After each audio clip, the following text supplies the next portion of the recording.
എന്ന് പറയുമ്പോൾ ഇതൊരു ചാർട്ട് പേപ്പറിൽ എഴുതുക, എന്നിട്ട് സിറ്റ് ഔട്ടിൽ ഒട്ടിച്ച് വെക്കുക, ബെഡ്റൂമിൽ ഒട്ടിക്കുക, ഡൈനിങ് ഹാളിൽ ഒട്ടിക്കുക, വേണമെങ്കിൽ ബാത്റൂമിൽ ഒട്ടിച്ച് വെക്കുക. അല്ലെ?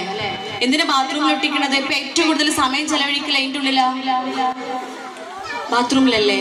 കാരണം എന്താ? ബാത്റൂമിക്ക് എന്തും കൊണ്ടാ പോണേ? മേലാറ്റൂരും അങ്ങനെ തന്നെയാ. ഞങ്ങളെ നിലമ്പൂര് മാത്രമാണ്. മേലാറ്റൂർ അങ്ങനെയല്ലേ? മൊബൈൽ ഫോൺ കൊണ്ടല്ലേ ബാത്റൂമിൽ പോവാ. അതുകൊണ്ട് ഏറ്റവും കൂടുതൽ സമയം ചെലവഴിക്കുക എവിടെയാ? ബാത്റൂമിലാ.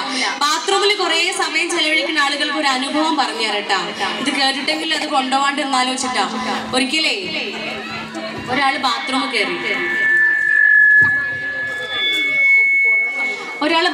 കയറി ഫോണും കൊണ്ട് കയറി. അങ്ങനെ ഫോണ് തുറന്ന് ബാത്റൂമിൽ എത്തിയ സമയത്ത് തന്നെ വാട്സപ്പ് ഓൺ ആക്കി. വാട്സപ്പിൽ കുറെ വോയിസ് മെസ്സേജ് ഒക്കെ വന്നിരുന്നു. അങ്ങനെ ഈ വോയിസ് മെസ്സേജ് ഓരോന്ന് കേൾക്കുക. ആദ്യത്തെ മെസ്സേജ് സ്റ്റാർട്ട് ചെയ്തു, അത് ഓപ്പൺ ആക്കി. അതിങ്ങനെ കേട്ടുകൊണ്ടിരിക്കുന്നതിനിടയിൽ പെട്ടെന്ന് സ്റ്റക്കായി. മൂപ്പർ എന്ത് ചെയ്തു? ഒന്നും കൂടെ ഓണാക്കി.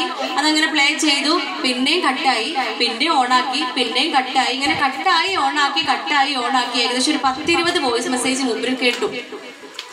ഇത് കേട്ടൊക്കെ കഴിഞ്ഞ് അവസാനം ഫോണിന്റെ മുകളിലേക്ക് നോക്കിയപ്പോണ്ട് എയർപോഡ് ഈസ് കണക്റ്റഡ്. എന്തായിരുന്നു? എയർപോഡ് മനസ്സിലായി നിങ്ങൾക്ക്? ഹെഡ്സെറ്റ് ഇല്ലേ, വള്ളിയില്ലാത്ത സാധനം, അത് കണക്ട് ചെയ്തിക്കണമല്ലോ. അപ്പൊ അതാരാ കണക്ട് ചെയ്ത്? മൂപ്പര് ഫോണ് മാത്രം എടുത്തിട്ടാ ബാത്റൂമിൽ കയറിയത്.